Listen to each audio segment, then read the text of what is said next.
ओडिशा सरकार द्वारा पुरस्कृत प्रथम कोया भाषा निर्मित चलचित्र खूब शीघ्र सिनेमा जगत में मुक्तिलाभ करने को जाउछि।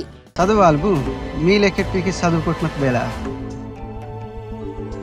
मालक सुरुना केंपिके वैदान सदन आरएस प्रोडक्शन प्रायोजित देवा चलचित्र जार प्रयोजन और निर्देशक रही रविशंकर रथ आगामी 25 एप्रिल 2025 मालकानगिरी जेमैक्स सिनेमा हॉल रे देवा चलचित्रटी सार्वजनिक कर तेबे पूर्णांग चलचित्रटी ओडिशार मालकानगिरी जिले में बसवास करुथिबा कोया जनजातिंकर जीवनशैली संस्कृति सामाजिक चलनी और अर्थनैतिक कार्यधारा उपरे पर्यवेसित रही।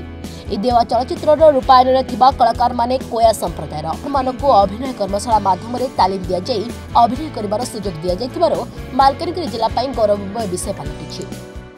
देवा चलचित्रटी कोया भाषा रे निर्माण करा जायछि।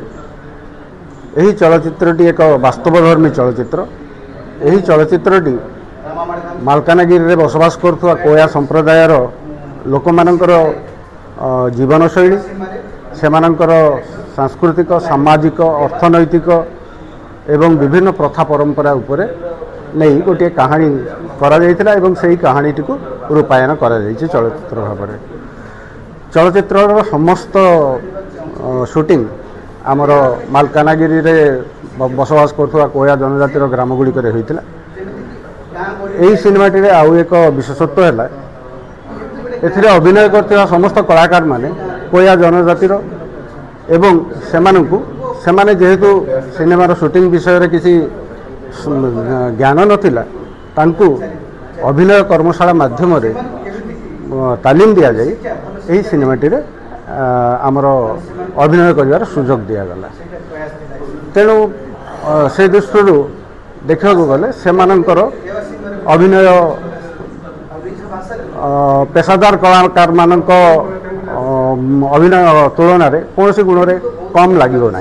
ये देवा सिनेमा मेसेज देवा चाहूँगी जे दादन काटा बाहर देश को जाऊँगी से सब न करंतु आ मद्यपान दूर करंतु आ गुणी गारुडी को विश्वास रखंतुनी। एटा मोर देश कर मेसेज थिला। एवं जो शिकार वन्य जंतु शिकार करिकी परंपरा कहीकि विजय पांडुंगरे से माने बुलुथिले ता मध्य बंद करा जाओ। जने शिक्षक पिलां को केवल पाठ पढ़ेबो ता माने नहीं से गाँव लोक मैंने संस्पर्श आसिले आम कि भल गुण थिले से मानक जनवा कथा जमीती कि एबे कहूली ये मेसेज देवा कथा।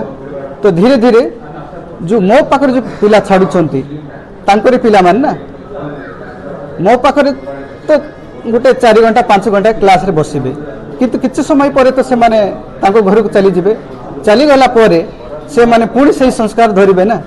तेणु करी हमर उद्देश्य थिला शिक्षक केवल पिला पाठ बोली कि धरिले हबो नाही सेही एरिया रे बसवास करथिबा तांकर पिता माता अभिभावक मध्य सचेतन करबा दरकार। एटा गोटे महत्व थिला।